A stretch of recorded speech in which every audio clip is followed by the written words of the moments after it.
Welcome to back my channel easy study চ্যানেলের পক্ষ থেকে আজকে ক্লাসে সকলকে আন্তরিক শুভেচ্ছা অভিনন্দন। তো আজ আমি শুরু করব এই যে ক্ষুদ্র সঞ্চয়ের ভবিষ্যৎ গড়ির ৭৪ পেজের। দেখো প্রথমে দেওয়া আছে কি জোড়াই কাজ।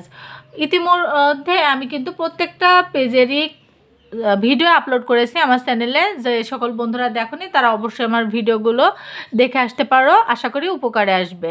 তো দেখো এখানে কি লেখা আছে।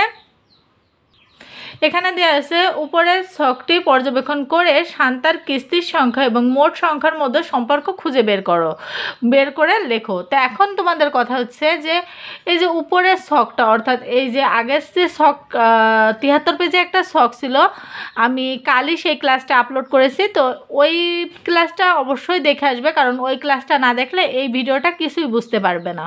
তো এখানে দেখো আমাদের এই যে জোড়ায় ছক তৈরি করতে বলেছে, এটা মূলত ওই ছক থেকে দেখে দেখে পূরণ করতে হবে। তো এখানে আমরা কি করব, এখানে আমরা আমাদের কি বলেছে যে মোট জমার মধ্যে সম্পর্ক খুঁজে বের করে লিখতে বলেছে। তো এক্ষেত্রে আমরা কি করব, এখানে আমরা লিখব যে মোট জমা, এর একটা সূত্র আছে, হ্যাঁ। তো সেই সূত্রটা আমরা লিখব। এই দেখো এখানে সেই সূত্রটা দেওয়া আছে যে মোট জমা সমান সমান কিস্তির পরিমাণ আর গুণ, এখানে কি মোট জমা সমান সমান কিস্তির পরিমাণ গুণ কিস্তির সংখ্যা প্লাস প্রারম্ভিক জমা।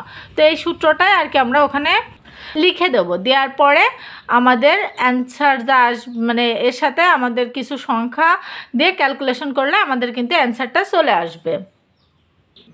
তো দেখো এই ছকটাতে আমরা কি লিখবো, এই যে এই ছকটাতে আমরা এইটা লিখে দেবো যে মোট জমা সমান সমান কিস্তির সংখ্যা গুণ কিস্তির পরিমাণ প্লাস প্রারম্ভিক জমা। তো এই যে লাইনটা, এই সূত্রটা আর কি, মোট জমা সমান সমান কিস্তির সংখ্যা গুণ কিস্তির পরিমাণ প্লাস প্রারম্ভিক জমা, এটা আর কি আমরা এই ছকে লিখে দেবো। দিলে আমাদের কিন্তু কাজ শেষ। তারপরেও আমি তোমাদেরকে একটু বুঝিয়ে দেওয়ার চেষ্টা করছি আর কি, যে এখন যদি আমরা বলি ৮ মাসে বা ৭ মাসে, অর্থাৎ যদি বলি ৭ মাসে মোট কিস্তি কত হয়েছে, তাহলে কিন্তু আমরা কি করব, এখানে যে কিস্তির সংখ্যা অর্থাৎ ৭ মাসে যে কিস্তি অর্থাৎ ৭ গুণ কিস্তির পরিমাণ কত ছিল, শান্তা যেহেতু প্রতি মাসে ২০০ টাকা করে কিস্তি দিতে, তাহলে এখানে ২০০ আর ২০০ দেওয়ার পরে তারপরে কি প্লাস প্রারম্ভিক জমা কত, প্রারম্ভিক জমা কিন্তু ১০০ টাকা।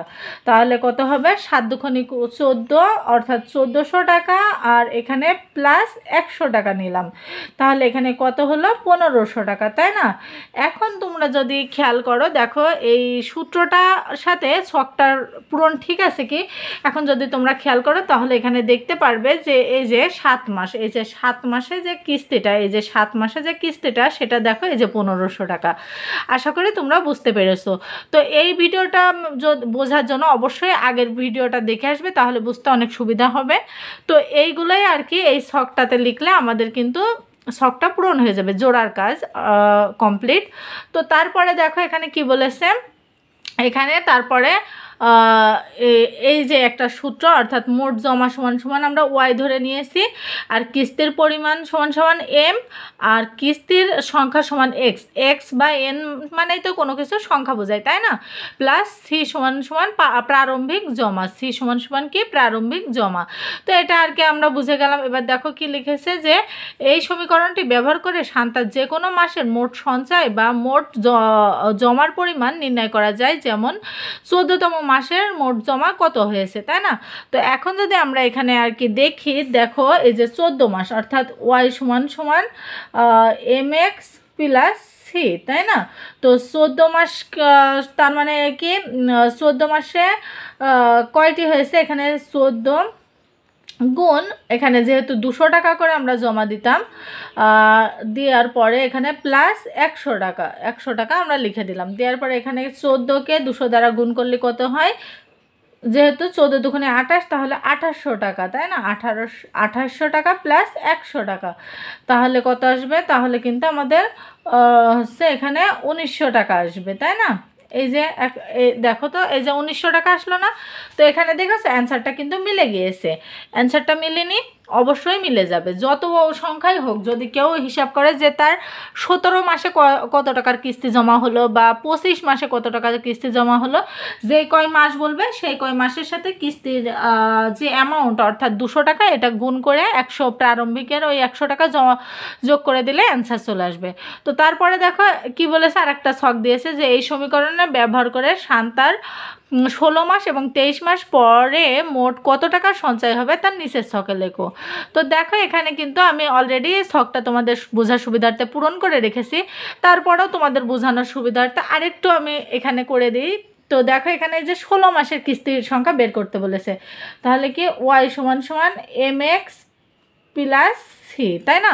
ওয়াই সমান সমান mx প্লাস সি, তাহলে আমরা এম এর মান কত নেব এখানে, যেহেতু 200 টাকা কিস্তির পরিমাণ আর কয় মাসের কিস্তির সংখ্যা, তাহলে 16, তাহলে এখানে 16 আর প্লাস এই সি সমান কত 100 টাকা প্রারম্ভিক, তাহলে কি 16 দুগুণে কত, 16 দুগুণে 32, তাহলে এই দুইটা শূন্য এখানে বসে যাবে, প্লাস এই যে 100 এখানে বসে যাবে, বসার পরে 3200 টাকার সাথে 100 টাকা যোগ করলে কত হবে 3300 টাকা, তাই না? আশা করি সকলে বুঝতে পেরেছো। তো দেখো এই 3300 টাকায় কিন্তু আমি এই ছকটাতে লিখেছি, এই যে 3200 টাকা আর এখানে এই যে 100 টাকা যোগ করার পরে 3300 টাকা। তারপরে দেখো এই যে 23 মাসে কিস্তির সংখ্যা, এই যে 23 গুণ 200 প্লাস 100 অর্থাৎ 4600 টাকার সাথে 100 টাকা যোগ করলে 4700 টাকা। তো আশা করি সকলেই বুঝতে পেরেছো, এই ছকটা কিন্তু অনেক ইজি ছিল। এখানে যদি 17 মাস বলতো বা 28 মাস বলতো, মানে যে কয় মাসের কিস্তির সংখ্যা বলবে সেই সংখ্যার সাথে জাস্ট 200 যোগ করে 100, মানে 200 গুণ করে 100 যোগ করে দিলে আমাদের অ্যান্সার চলে আসবে। তো আশা করি বুঝতে পেরেছো। তারপরে কালকে আমি আজকে শুরু করব সরল মুনাফার অঙ্ক। তো আশা করি ভিডিওটা তোমাদের ভালো লেগে থাকবে। আমার ভিডিও প্রত্যেকটা চ্যানেল, মানে প্রতিটা পেজেরই ভিডিও পর্যায়ক্রমে আমার চ্যানেলে দেওয়া আছে। তো যে সকল বন্ধুরা এখন আমার চ্যানেলটাকে সাবস্ক্রাইব করোনি, অবশ্যই আমার ভিডিওগুলো ভালো লেগে থাকলে চ্যানেলটাকে সাবস্ক্রাইব করে দিও, একটি করে লাইক এবং কমেন্ট করতে ভুলো না। তোমাদের মনোভাব অর্থাৎ আমার ভিডিওগুলো তোমাদের কেমন লাগছে অবশ্যই জানাতে কমেন্ট করো। তো সকলের সুস্বাস্থ্য কামনা করে আজকের মতো বিদায় নিচ্ছি। ধন্যবাদ সকলকে।